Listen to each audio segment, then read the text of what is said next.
Stand for the pledge, please. Mark. I pledge allegiance to the flag of the United States of America and to the republic for which it stands, one nation, under God, indivisible, with liberty and justice for all. Welcome everybody to the Porter County Board of Commissioners, March 11th, 2025 meeting. We'll start with the consent agenda. Melanie? Approval of payroll, February 28th, 2025. Approval of claims, February 20th, February 27th, and March 6th, 2025. Approval of minutes, February 18th and March 4th, 2025. Weights and Measures Monthly Report, January 6th through February 15th, 2025. I move that we approve the consent agenda. Second. We have a motion for approval as well as a second. All those in favor say aye. Aye. Those opposed, same sign. Motion approved. Thank you, Melanie. Commissioners, we have appointments to the newly formed Citizens of Ambulance Services Committee. I'd like to appoint Debbie Gunn. We didn't get an application in. No. No.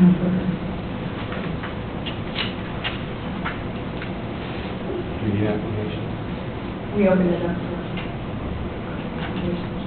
Well, then we're going to delay it because it's the director of 911, in my opinion, needs to sit there for obvious reasons. So we can extend this out to our next meeting, unless there's some objections. Open that back up to get an application in. I'll take the blame for that, for not calling her up and asking her to put one in. But I guess because she's director, I didn't feel that she needed to have one in. Well, do we want to nominate the commissioner appointment at this time, or do we want to hold that as well? No, we can go ahead and do that. Okay, I nominate Ed Morales for the commissioner appointment. I'll second. We've got a nomination for Commissioner Ed Morales to be our board's representation on the Ambulance Services Committee. All those in favor say aye. Aye. Those opposed, same sign. Motion approved. And we'll deal with this, Melanie, get this on our agenda for our next meeting. I'll contact Ms. Gunn later today and ask her to fill an application out. Opioid settlement awards recommendations, $125,000 total awarded. Megan Wyszynski presented. Megan, how are you? Good. How are you? How's that baby? Yeah, I see that. Yeah, he's good. Yes, he is. We want to also call all of the representatives of the awarded institutions. Sure. I don't know if Marie has this here.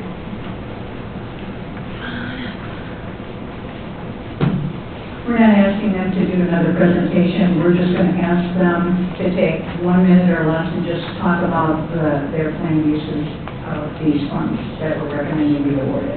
The only thing we ask is when you speak, if you speak, is to give your name and what organization you're with. So we get it right in our minutes. Yeah. Go ahead, Nick. Okay, so, yes, we'd like to thank everyone for the support of this grant. We received applications from 10 different organizations. We invited 7 to present. So we feel that the 5 organizations listed best meet our expectation and goal of this grant. So we have the Caring Place, Doodle Schools, Moraine House, Portage Recovery, and 320 Recovery. Chelsea from Doolin School Corporation. Hi, I'm Chelsea Branson. Just, Barb, real quick, the Reader's Digest version of where this money's coming from and why we have it. Okay. So there were several lawsuits against a number of pharmaceutical companies and retail pharmaceutical institutions like CVS, Walgreens, and so forth. And these are opioid settlement funds that have been awarded to the state, and then the state has awarded them to the different counties. And we are, as we establish this particular committee, we passed a resolution, and we have funding, not equally every year funding, but it's kind of up and down through 2038. And so basically, we looked at the amount of funding that we were going to get through 2038, and we divided it by 14, so that we knew roughly how much we could safely distribute over those 14 years, and that's $125,000. And we did form a committee of 5 individuals, 1 commissioner, 2 from the county council, and 2 citizen appointments. And Megan, as the only unelected official, was nominated to be the president of the committee, and she's done just a tremendous job, and I want to thank you so much, Megan, for everything that you've done. The other thing that we decided is that so that it would not be such a burden on everyone, but we would have no more than 5 recipients, so we could have 0 to 5 recipients. In this go-round, we actually have 5 recommended recipients. And so, as part of the resolution, as part of the process, they're coming in front of you today just to give you a little recap of how they're going to spend these dollars, and then they will also be available at a county council meeting at the end of the month to do the executive session. Imagine if I hadn't asked for the short version. Go ahead, Nick. Okay, Chelsea? Good morning, my name is Chelsea Bransfeld. I'm the Student Support Services Coordinator at Duneland School Corporation, and we are so grateful and excited for this opportunity.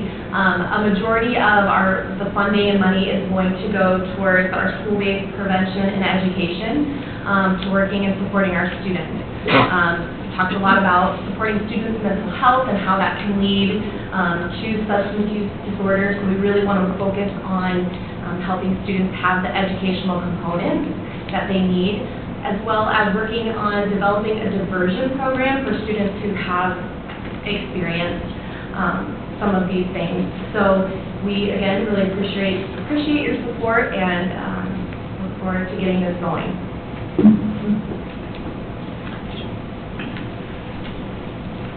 Hi, I am Jessica Luce. I'm with the Caring Place. Again, we would like to say thank you to you. This is a big deal for us. We have, over the last 4 or 5 years, been partnering with Porter Stark in women's recovery. We have built a really strong women's recovery program, and this money is really going to aid the services we provide for our clients, transportation, group services, aftercare, continuum of care, amazing things for our clients. So this is a wonderful thing for us, and we can't say thank you enough.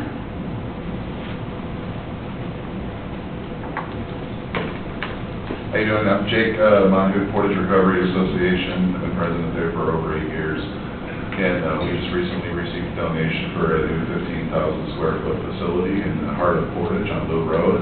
And this money is going to go towards the Recovery World concept, which is making sure that any addict that walks into our doors has every opportunity to succeed, not only from a 12-step concept, but also through faith-based organizations, through one-on-one counseling. We want to use some of this money for a resource area to people can fill out job applications or update their resumes. We want to build a library. We want to build a fitness area. We want to build a fire pit. We want to build a volleyball court. A lot of things that are all-inclusive with health and well-being, and some of this could go towards potentially bringing in some professionals, but the idea is to keep things free for our people. So this is going to go a long way, because a lot of people that walk into our doors, they have not. So to give them all these tools that they can use to go forward is just like an amazing opportunity. I'm beyond grateful. Thank you guys again for doing this for us. We appreciate it.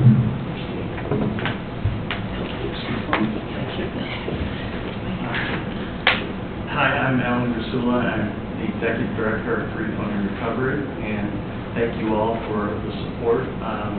What we will do with this funds is we will continue to grow and expand multiple pathways to recovery, including our art, music, fitness, faith, nutrition, all at no cost to members of the community, as well as a program called Brain Paint at no cost to any of our participants. As Jake was saying, continue to try to remove barriers and meet people where they're at. So, thank you all. I don't see Mr. O'Connor here, they applied for some house repairs and projects within the house to just make it more lively and a nicer place for the guys to live. They have men still living there, so for house repairs and remodeling. So the committee feels that these recommendations reflect our commitment to combating the opioid crisis locally and on a variety of levels. These organizations make a significant difference in the Porter County communities in addressing that epidemic. So.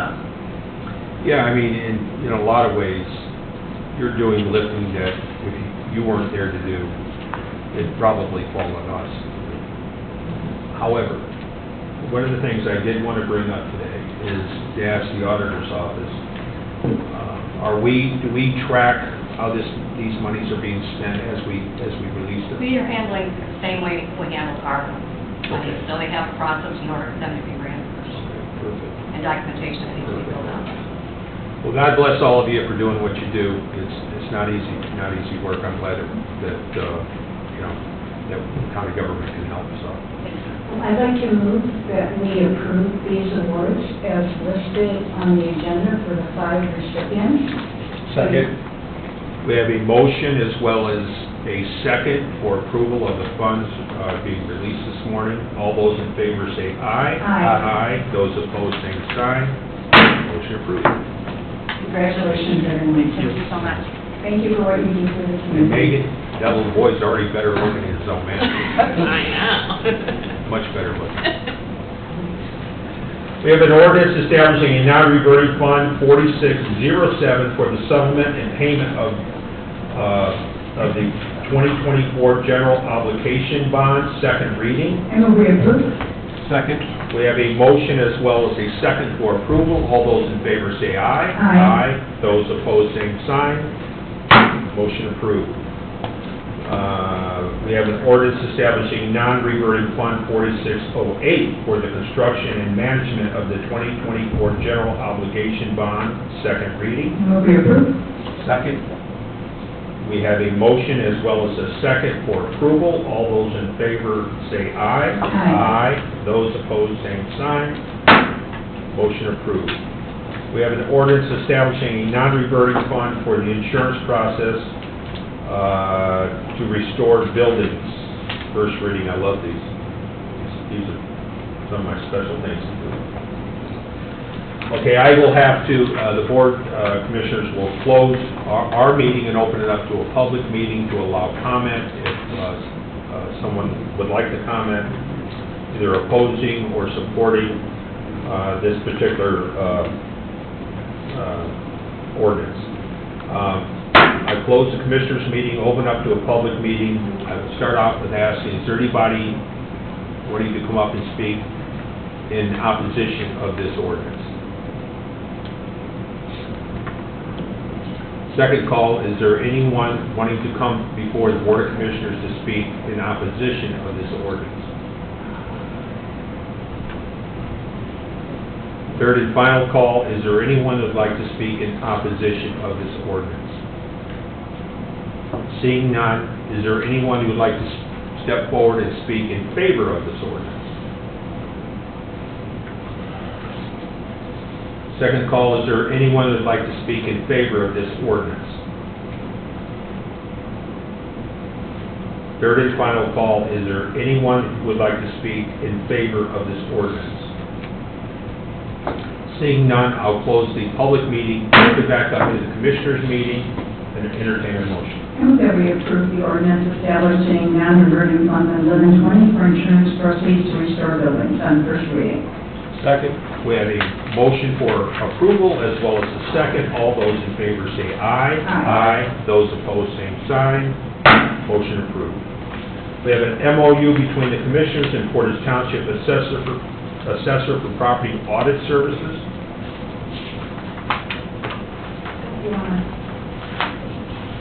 This MOU would have the Portage Township Assessor utilizing the same consultants and/or experts hired by the Porter County Commissioners as recommended by the Porter County Assessor.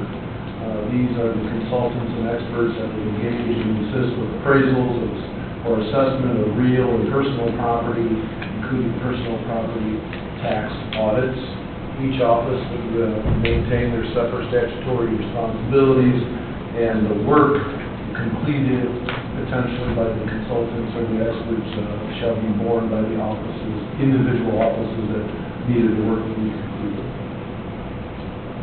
Entertain a motion. Move that we approve the MOU between the Commissioners and the Portage Township Assessor for property audit services. Second. We have a motion for approval as well as a second. All those in favor say aye. Aye. Those opposed, same sign. Motion approves. We have a Civic Plus Municode LLC, a full-service supplementation subscription for the codification of Porter County's ordinances in the amount of $1,500 with a 10% yearly increase. Do you want to explain this, Pat? The codification through Civics Plus is what holds our county code, and as the commissioners, as we just did, add funds and ordinances or make changes to our municipal code, then this is where the repository is, and this is where the online access is for the citizens to be able to get on and read the individual code sections that apply throughout the county. Last year, I believe we did this on a per-page basis, and I believe the total cost at the end of the year was significantly higher, around 4 times as high as this potential yearly cost. So while the 10% yearly increase is obviously something to look at, I do think overall, being that there is a subscription for the media code through Civic Plus will be ultimately a money saver as opposed to the by page that we did last year. And we just never know how many ordinances we're going to do in a year, because the ordinances are based upon what we're reacting to that we're dealing with as county business. And it's with any of our contracts, if we feel the need that we need to go in a different direction, it's not a big... Correct. Okay. It's not a big issue to cancel the contract. I'll entertain a motion. I move that we approve the full-service supplementation subscription with Civic Plus Municode LLC in the amount of $1,500 with a 10% yearly increase. Second. We have a motion for approval as well as a second. All those in favor say aye. Aye. Those opposed, same sign. Motion approved.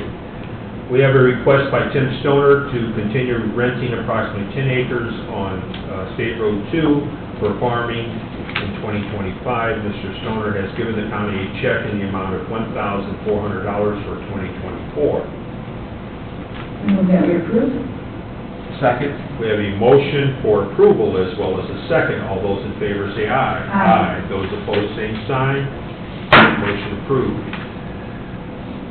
GIS 2025 Strategic Plan.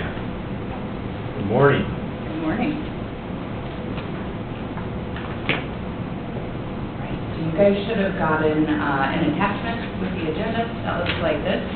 So I'm Candace Arvin, I'm an employee benefits advisor with GIS, General Insurance Services. We've been a consultant to the county for a number of years. And when we originally stepped into that role, we built and deployed a strategic plan that was aimed at optimizing the employee benefits program from both a member quality of life perspective, but then also for cost effectiveness and cost efficiencies. So we have a panel in place that meets monthly to review the agenda and just kind of step through those line items. So we're here today just seeking approval on these line items to be reviewed and evaluated in those meetings. As you see, we have 4 key focus areas, one of which being plan design, the other employee engagement, provider management, and health plan administration. So I've provided the outline. Happy to answer any questions that you might have. More specifically, some members of our panel have received email communications regarding alternative healthcare options. These are line items under health plan administration, numbers 6, 7, and 8, towards the bottom. And we would like to gauge whether or not these are of interest for the panel to educate ourselves on and explore. They do have a relatively long runway for implementation, so it would be nothing to really consider for 2026, but more for the future. Well, one thing, we already made a huge shift in moving to the HSA, and so I know that people are always knocking on our door, asking us to look at different options. That was a really big shift and change for our employees, and if we try to do something right now, I think this might just be kind of overlooked at this point. And so I would recommend that we can keep these, we have a list, but let's revisit this next year. That would just be my recommendation. What's your recommendation, sir? That we hold off that discussion until a year from now, because we want to let the dust settle a little bit on us shifting to the HSA. And that was a really big shift for a lot of our employees. Absolutely. The strategic plan is a living, breathing document just to make sure that we don't lose sight of anything. We're able to kind of move strategies around as, obviously the commissioners see fit. Because certain members did receive specific email correspondence on these things, just wanted to bring it to attention, answer any questions you guys might have, and see how you'd like to proceed. Yeah, I was one of the panelists that received an email from somebody that I shared with Candace, so. Is there any, if we were to hold off as Mark has recommended, is there any negative impact? No, there's really no negative impact. The strategies are, ever evolving, right? And so just keep in mind that, again, the implementation and education kind of time frame, right? So the runway to deploy certain solutions is relatively lengthy. That's why we would typically start in Q2, exploring anything, for future years. Because in Q3, Q4, we're generally busy with the renewals, open enrollment, we're doing benefit fairs, promoting the local wellness programs, and things like that. And these would represent radical changes to the plan.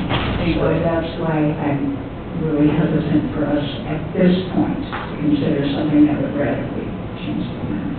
Agreed. So today, our health plan is under UMR. That's our third-party administrator. Their Anthem, for example, is relatively comparable to what we have in place today. It would represent a network change, but it wouldn't have a drastic impact, whereas the other two solutions that were mentioned, one being ICRA, an individual coverage health reimbursement arrangement, or a reference-based pricing plan, would definitely result in significant disruption. The county used to be on a reference-based pricing plan, and it was not overly admired. And I know, Rhonda, and maybe, can you just come up?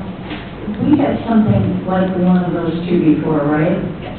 And did you just want to speak to the issues that we had with that at the time? And I know things can change over time, but we didn't have the best, according to you, we didn't have the best of experiences. No, the reference-based pricing, the employees really don't know what the costs are. And so in the meantime, they're getting billed and they don't know if they're supposed to pay that or not, and they're getting turned into collections, and it's just a total nightmare. It's rather like, your insurance, what you're gonna pay, 20% or reach your deductible, you're not gonna pay anything for the rest of the year. On the reference-based pricing, we didn't have that. Yeah, so today we rent a network. With reference-based pricing, you don't rent a network. Instead, you set a reference price that the program would pay for certain services. So average nationally, network discounts are 300% of Medicare. Reference-based pricing typically sets the bar below that. The issue being then the difference is often billed to members, causing undue financial hardship. And some provider systems within Indiana have moved away from accepting reference-based pricing altogether, so it could also limit access points. So the reason you get those emails is because it can be a cost containment strategy, but it does come with significant disruption and potentially negative impact on our quality of life.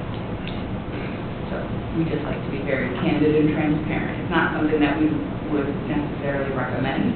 At this point in time, due to the reasons you said, Barb, but again, follow the lead of the commissioners and what you would like the panel to explore.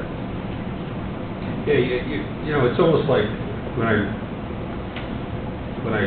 listen to presentations such as this, or just have general conversation, not just with you, not with just GIS, but the industry itself. This just seems overly complicated. Yeah. And because it becomes so overly complicated, it's become overly expensive. I mean, we have, you know, I got a call the other day from a person participating on our insurance. They charged her $250 just for the office visit, and she was in there for 5 minutes. But I understand that for industry-wise, that's typical, that price.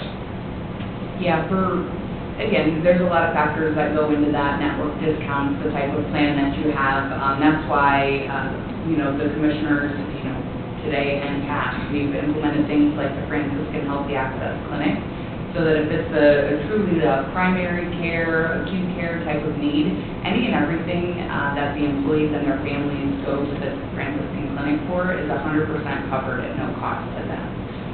I don't know. I just think that unless you're laying on a surgical table, nobody's worth $250 every 5 minutes. So. I certainly don't get out of bed to advocate for the insurance companies. I get out of bed to advocate for, people like you and the people that we serve. So. How long do you think it'll take you to complete all this? So it's broken out by quarter. So we have things that we've begun tackling in Q1. So you guys heard from American Fidelity last commissioner meeting regarding a dependent verification audit. So that's, again, a responsible, non-intrusive way to contain costs. We have strategies here for Q2, so we'll be reviewing our pharmacy benefit manager, our third-party administrator. Basically, GIS's role as a consultant is really to hold our vendors accountable to the results that they have promised, and is to gauge the return on investment for the point solutions we have in place to make sure that they're achieving our top 2 goals, which were enhancing member quality of life, continuing access to care while containing costs in a responsible manner. You and I spoke at the beginning of the year, and I told you that I felt the commissioners, with the assistance of GIS, we need to get a little more aggressive. I don't know what that means.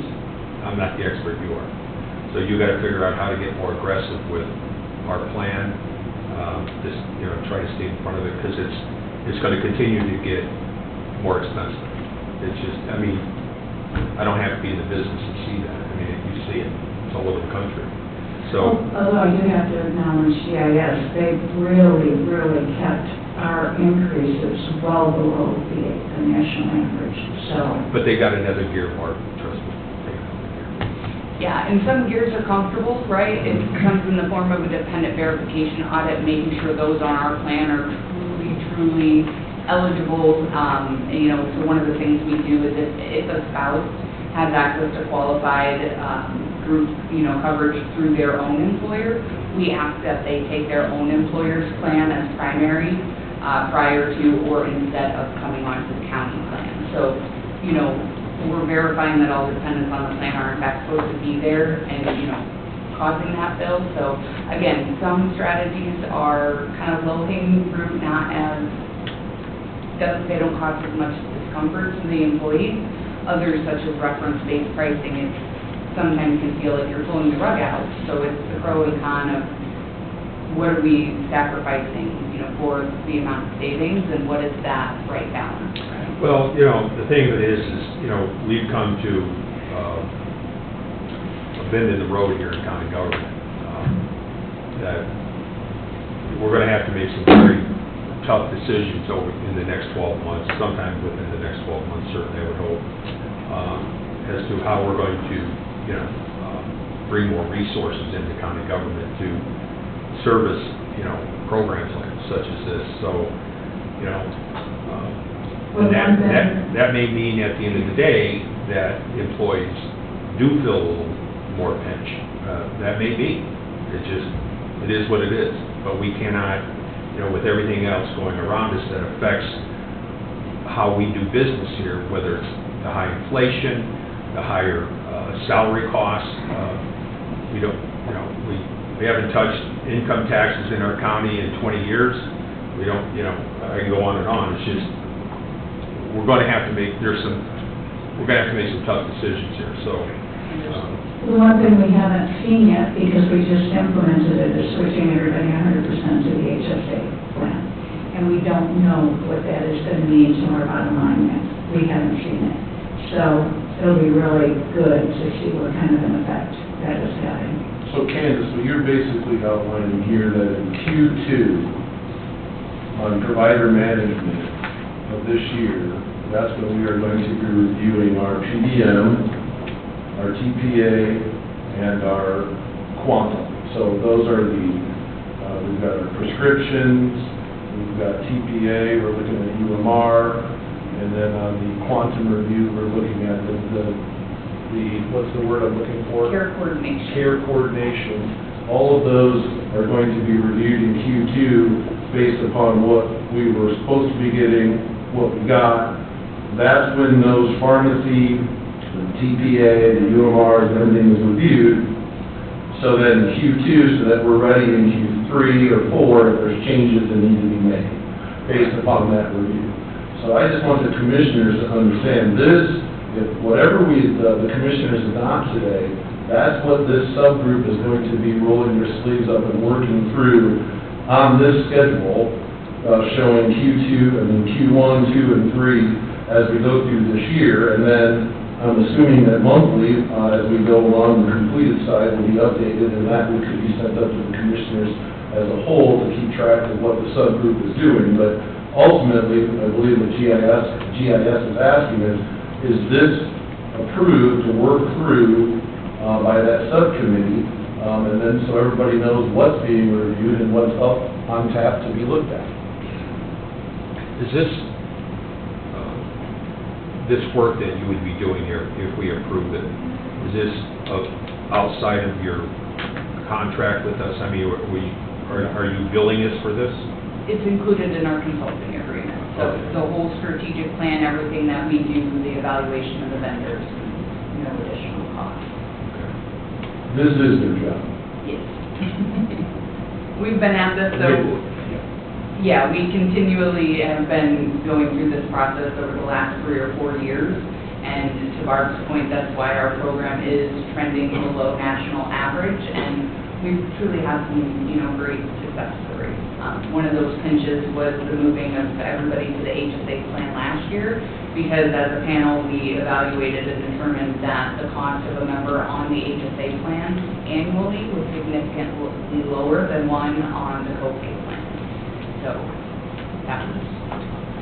I have a question. At one point in time, our individuals from the outside notified that there will be bidding in the process to see if the county can get better product, better services, and that at one point in time through the strategic process.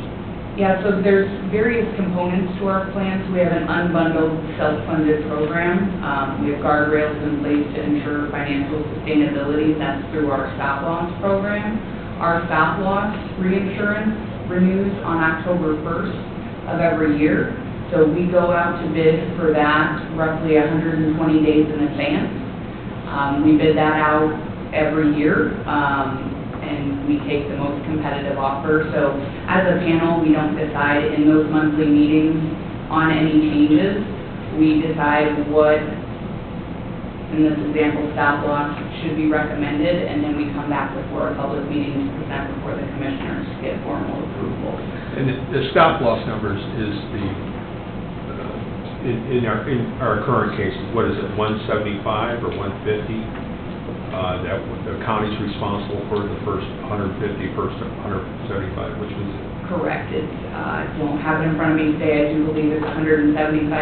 What stop loss does is it protects us from catastrophic claims. So those $1 million claims from, the cancers and the transplants and things like that, the county's liability is capped at, per person, but then it's also capped on an aggregate level to prevent us from, death by 1,000 cuts, so to speak.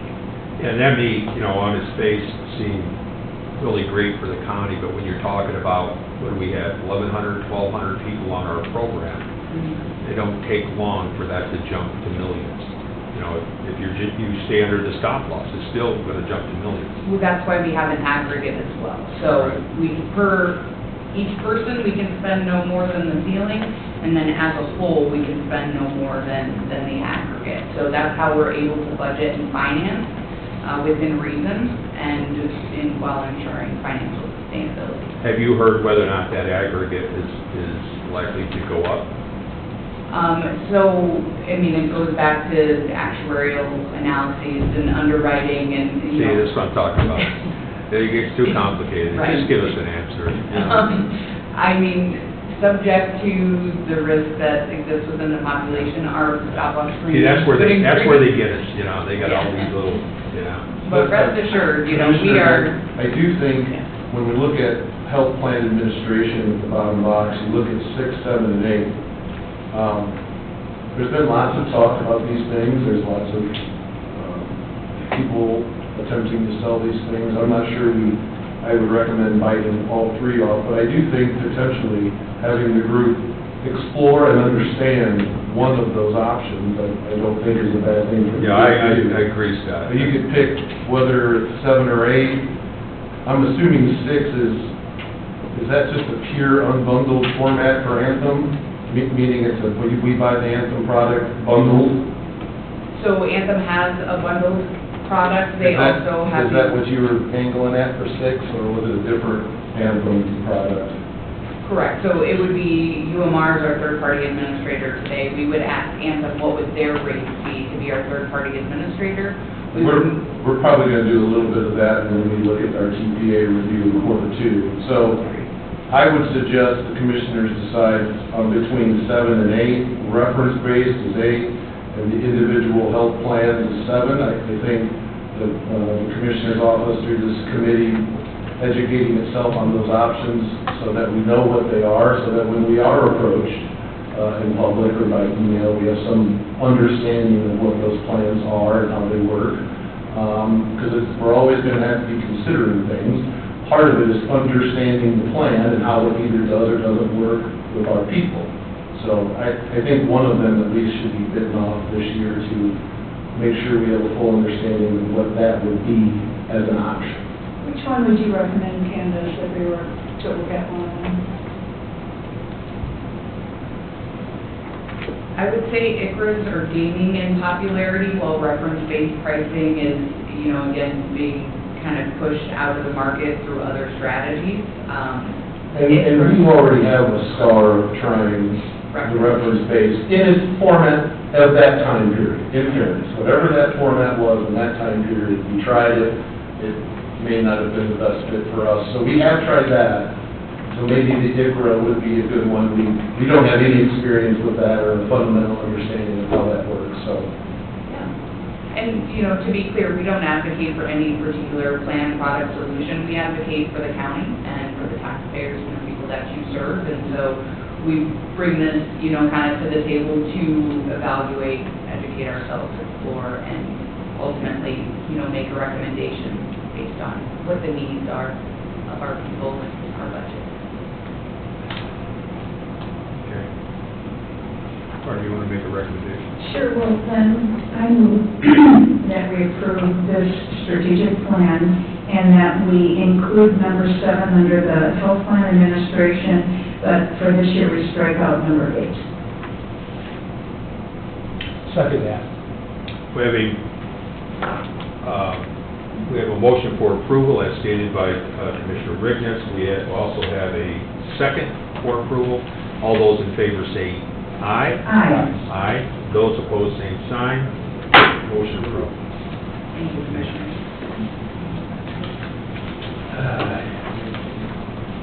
Skillman projects.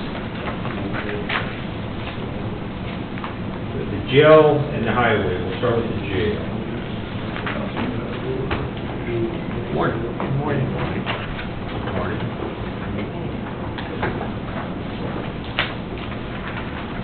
Yes, sir.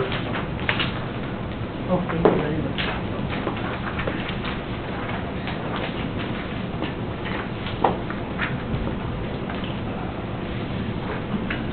Morning. We have two items for the jail project. The first item being Corellis Roofing pay application number 6 in the amount of $522,000, $522,027.65. I move that we approve payout number 6. Second? We have a motion for approval as well as a second. All those in favor say aye. Aye. Those opposed, same sign. Motion approved. Item number 2 for the jail is on March 4th, we opened bids for the interior renovations project, which is basically phase 2 for the jail.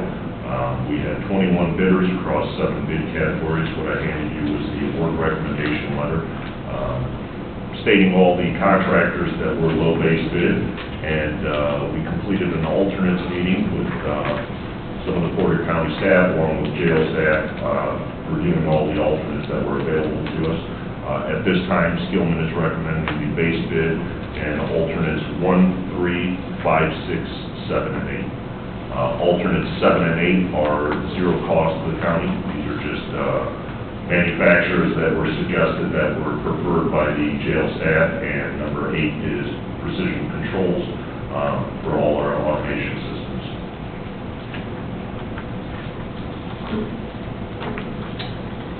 Before, with the temperature controls audit, the automation, the temperature control system, Joe, you have an issue with that?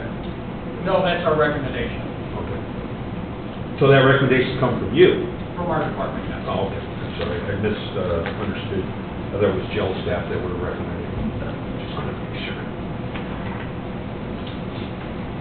Any questions by the board?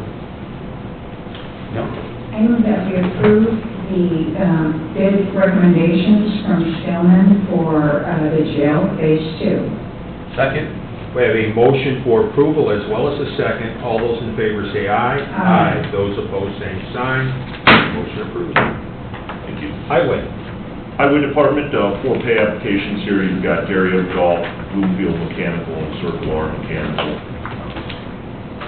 I move that we approve the 4 payups with Garrett Construction, payout number 3 in the amount of $443,175, with payout number 1 with Goff in the amount of $39,292, payout number 2 with Bloomfield Mechanical in the amount of $21,863.54, and payout number 6 with Circle R Mechanical in the amount of $21,213.50. Second?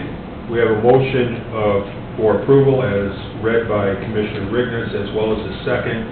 All those in favor say aye. Aye. Those opposed, same sign. Motion approved. Real quick, what's your target date now with the garage for completion? Overall completion, we're still shooting for October, but right now we were pushed back based on some submittals for the overall building manufacturer. We're trying to catch up here. We're hoping to finish the administration, maintenance, and the truck parking by August, and then turn over to the maintenance direction. So before the snow starts flying? Yes. Yeah, great, that's super. Unless it starts snowing. Well, thank you for the good job you do. Thank you. Thank you. Facilities.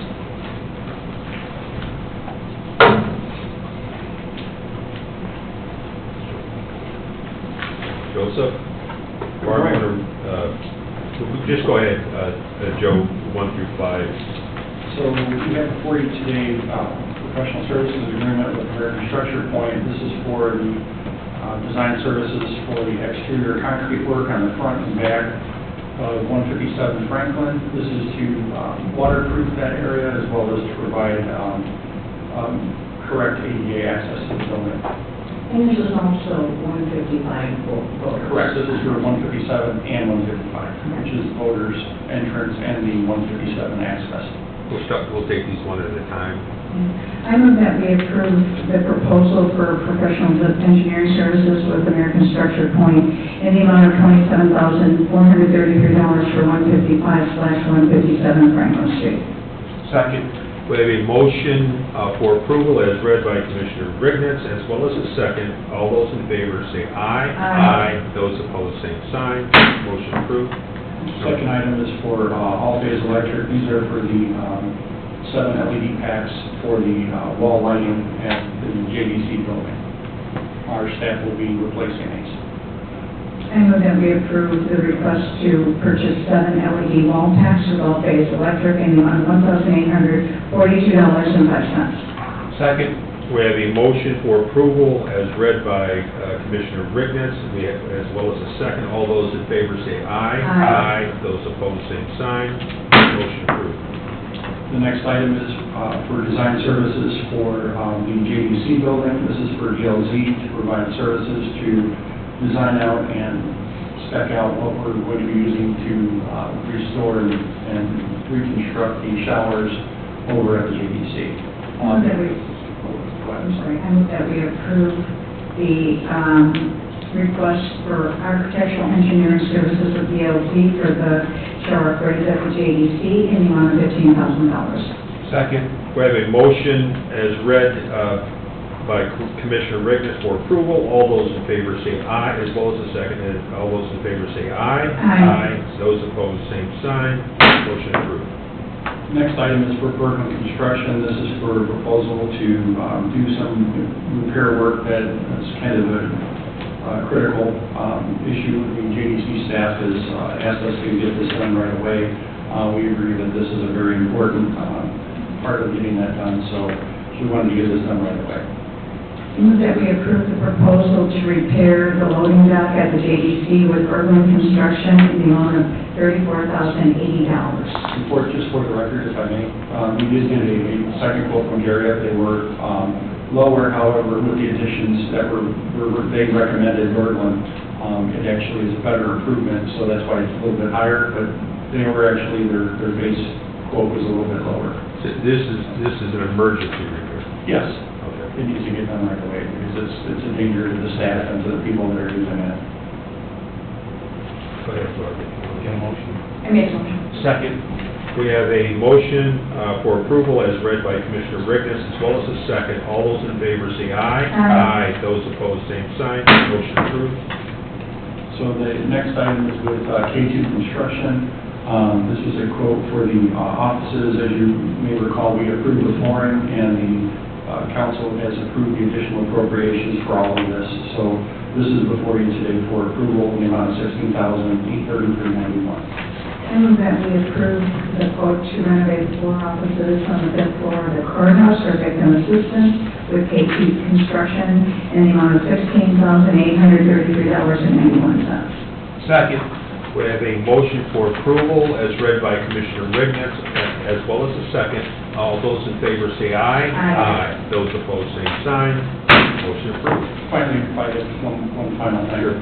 As the commissioners are aware, that it was reported previously that there was a catastrophic water incident that impacted the election department at 155 Franklin 3 weeks ago on February 16th. This left the staff displaced and public access to the building impossible. Staff has been working with the insurance carrier, their consultant, and mitigation company to get rid of, or to get the water cleaned up and the damage removed, so as not to cause further deterioration of the building. Additionally, the election department staff has been working with the insurance carrier's consultant and our vendor to coordinate testing for the electronic equipment, which was impacted by this event. In order to efficiently achieve this, all of our motor equipment will be taken off-site to a secure location with the approval of our insurance carrier and the Board of Elections. As we begin this process of restoration, I'm asking that the County Board of Commissioners formally declare this an emergency so that we can move ahead as efficiently and effectively as possible. Delays could impact the 2026 election cycle, continue to disrupt our staff, and cause additional financial hardship to the county in general. Scott, what does that mean exactly if we do that? When this board finds itself in a position that it needs to approve work to be completed to mitigate the disaster, and we are not within the time frame to be able to follow the bid or quote law, then this board will have to formally declare an emergency at that location, which would allow this board to circumvent the bid and quote requirements and to be able to go down to the standard within the statute, which, Joe, is actually in 36-112-9. The state also has something similar up in Title V. But in Title 36, we're looking at the one for us. This board then declares the emergency, which gets, if something is actually in danger, then you can do it. This board would have to come to the next meeting, formally have a motion that we have an emergency, and we could retroactively approve certain invoices. However, the statute, even in the emergency standpoint, the statute still is looking for some version that we are attempting to keep costs down. So we're still wanting two quotes unless the emergency is such that we can't even get that. So as we go through this process, we're going to have to be careful. There are some things that are truly emergency and we need to go right now. There are some things that they are in a hurry, but we need to get to the next meeting. We can't, let's put it this way, we can't have everything that's completed and fixed at 157 done under emergency. It may be an emergency today, but things happening in August shouldn't be an emergency. Does that make sense? Absolutely. Okay. So we're just going to have to go through it as the individual issues come up. Everybody understand that? So you still got to get prices. Oh, yeah, absolutely. And I sent out just a quick draft of the scope of work, but we're still working on that, but just to kind of keep you guys in the loop on that. Thank you, Joe. All right, thank you. Thanks. Carrie, we have a request for recycling district to host the tire collection event on Saturday, May 3rd, and Saturday, October 11th at the Porter County Expo Center. I move that we approve. Second, we have a motion made by Commissioner Riggins to approve, as well as a second by Commissioner Morales. All those in favor say aye. Aye. Those opposed, same sign. Motion approved. Now, just real quick, I don't want to, nobody needs to be bringing car batteries, or this is just tires. It will also be during our household hazardous waste event, so we have a tire collection and you can bring car batteries as well. This is a new format the state now requires that when you have a tire collection. Shouldn't we announce that in our motion? That it's not just it's not just tires, Okay, so car that's- batteries? Because with the tire amnesty, the state requires whenever you do a solid waste district collect tires, the owner of the land must give us permission to be on site, strictly just for tires.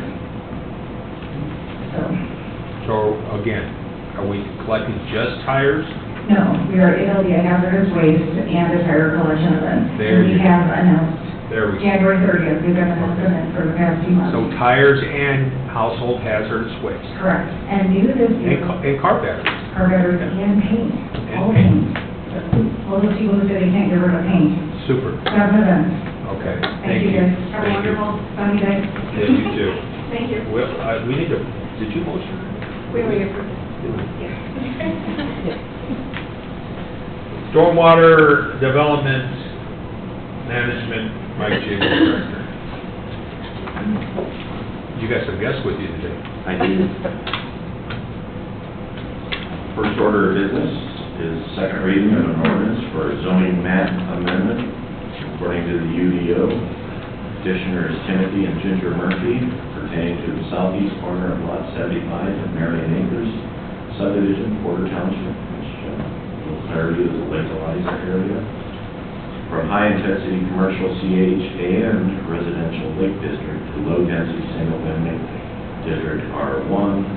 It did come with a favorable recommendation from the planning commission, and this is your second read. And I'm assuming that this is Timothy and Ginger Murphy. Yes, sir. Good morning. I move that we approve the ordinance for a zoning map amendment of the UDO for the southeast corner of Lot 76 Marion Acres subdivision, Porter Township, from high-intensity commercial district and residential lake district to low-density single-family residential district R1 on second reading. Second, we have a motion for approval as read by Commissioner Rignitz, as well as seconded by Commissioner Morales. All those in favor say aye. Aye. Those opposed, same sign. Motion approved. And good luck with your home. Thank you very much. Thank you so much. You're welcome. Go ahead, Mike. Second item. Make sure we're on the same. Yeah, second item, NDOT change order 002. Make sure you're listed the same. Bridge number 131, County Road 200 west of Damon Run. This is an NDOT project. Change order number 2. This finalizes the items of the final change order, balancing all the contract. The end result is an increase of the project to $77,526.04. I have a question on this one. It just said quantities changed. It didn't really say what the reason was, like the second one did, but this one didn't really give the reason other than I wanted. We need to go into the weeds, Martin's here, but usually when you end a project, they're bid items, it's not a lump sum. Yeah. So sometimes you overrun and underrun, and sometimes you balance out. I assume there was extra work as well. I hope so. 77,000. Bob Jack, our engineer. So we had an overrun on bridge piling, so linear feet increased over the project, and then there was some soil delivery time in the project as well. And then in addition, just throughout the project, some of the line items just changed after they were mentioned in the field, so. So this is just accumulation of all that. Correct. Okay, I move that we approve change order 002, final quantity adjustment. Go ahead, Bart. Oh. He just wanted. In the amount of $77,526.04 for Bridge 131, County Road 200 west over Damon Run, with a new contract total of $1,237,840.50. Second. We have a motion for approval made by Commissioner Rignitz, seconded by Commissioner Morales. All those in favor say aye. Aye. Those opposed, same sign. Motion approved. Michael? Bridge number 168, Brown Road over Little Calumet River, again, another NDOT project. Change order number 9, which also finalized construction costs associated with the project. Significantly speaking, this is the utility delay. This is the project if some of you remember on Brown Road that was closed for a lengthy period of time. Oh, yes. And so this is a settlement through the NDOT claim process. The contractor filed a claim, and then through local level, and through the district level, and ended up in their central office in Indianapolis. $175,827.69 was the final claim. Contractor incurred due to delay in the project. We've identified that there was a utility delay, maybe some other factors. We are investigating those and coming back, and we hope to, in the future, recoup this amount for the cause of delay. That was not our fault. I move that we approve change order 009 in the amount of $175,827.69 to finalize contract costs associated with utility delay settled by NDOT claim resolution for Bridge 168 Merrimack Road over Little Calumet River with a new contract total of $2,873,281.80. Second. We have a motion for approval as made by Commissioner Rignitz and seconded by Commissioner Morales. I'm going to hold it here, discussion. Who's on the line for this? Us or NDOT? Contract, I'll let Mark explain the details of the field, but the contract we signed with NDOT, we have to settle all claims of the project according to our agreement with NDOT. After we do that, then it's up to us, to our contract, or our relationship with other people that we have to settle that, not NDOT. All those in favor say aye. Aye. Those opposed, same sign. Motion approved. Number 4. Next two items kind of go hand in hand. We're going to make a revision on the fly here, but we have these annual contracts with various consultants, both in transportation and in stormwater, for as-needed task orders throughout the year. In front of you, you've got an annual on-call agreement from USI Consultants Inc. for professional engineering services, right-of-way and construction services.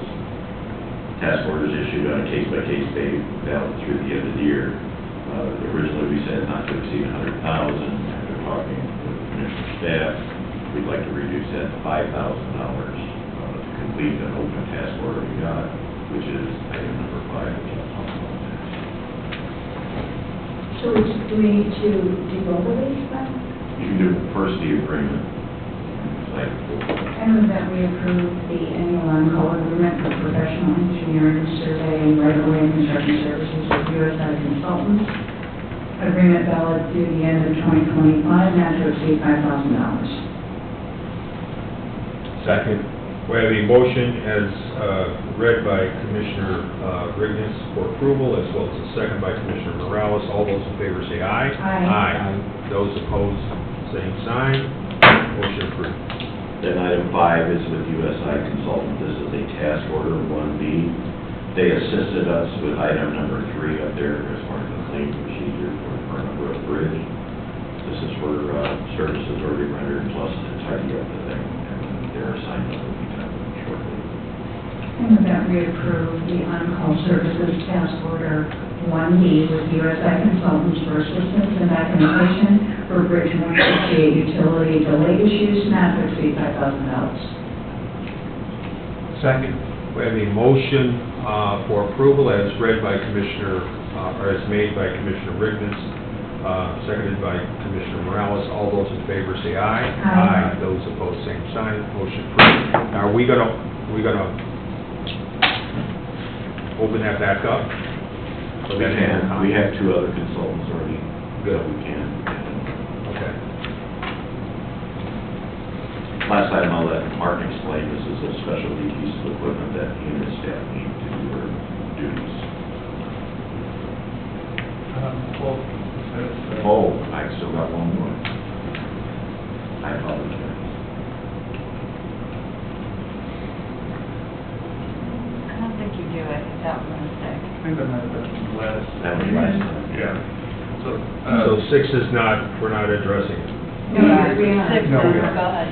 We have another number 6. Oh, Yeah, that's actually for an equipment version, the Mosher 2 Pro measuring tool for laying out internal construction projects.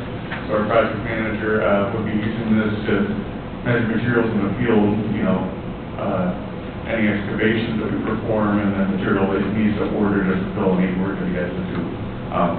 This is not a sophisticated GPS equipment for survey that we use. This is more of a contractor grade unit, so that way him or his superintendent or bridge foreman can use any of these tools as well to measure any of the materials. you don't have to be certified. Correct. This is more intuitive and app-based. Right. I move that we approve what was just described in the amount of $899. Second. We have a motion for approval as a motion by Commissioner Rigness, second by Commissioner Morales. All those in favor say aye. Aye. Those opposed, same sign. Motion approved. Thank you, Commissioner. Thank you. Have a good morning. You too. We've come to part of our meeting where is there any other matter which may properly come before the Board of Commissioners? Anyone like to speak to the Board of Commissioners? We appreciate that. Nobody wants to speak to us. We're recessed.